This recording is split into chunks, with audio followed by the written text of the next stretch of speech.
Engineering का last year था। दिसंबर का विंटर ब्रेक हुआ था। हॉस्टल पूरा खाली था। बस 2 दिन के लिए 2 दोस्त हॉस्टल में रुके थे। रात को दोनों नशा करके हाई हो गए और फिर अपने रूम में सोने चले गए। रात के 2 बजे उनमें से एक जन को कुछ आवाज सुनाई दी, जैसे कि कोई चिल्ला रहा था।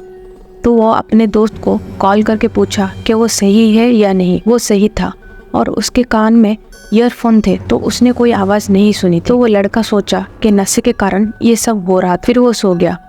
नेक्स्ट डे वो डिसाइड किए कि इस बार थोड़ा सा नशा करेंगे और जल्दी सो जाएंगे। 10:30 तक वो दोनों अपने कमरे में चले गए सोने के लिए। रात के 1:30 के आसपास फिर से चिल्लाने की आवाज सुनाई दी। तो ये फिर से अपने दोस्त को कॉल करके पूछा, तो इस बार उसको भी सुनाई दे रहा था। दोनों डिसाइड किए कि बाहर निकल के देखते हैं। तो ये लड़का जो था उसके 2 रूम छोड़ के एक रूम था, वहाँ से जोर से आवाज आ रही थी। ये दोनों एकदम से नीचे भागे और ग्राउंड फ्लोर में एक वार्डन था, उसको जाके बताए और हॉस्टल छोड़ के बाहर सोने चले गए। सुबह होते ही वो दोनों ट्रेन से घर चले गए। जब घर से वापस आए तो हॉस्टल छोड़कर फ्लैट में शिफ्ट हो गए। कुछ महीने बाद पता चला कि कुछ साल पहले किसी स्टूडेंट ने उसी रूम में आत्महत्या की थी, पर हर साल वो कमरा किसी न किसी को अलॉट किया जाता था, पर कभी भी कोई उस कमरे में कुछ भी महसूस नहीं किया था। क्या असलियत थी?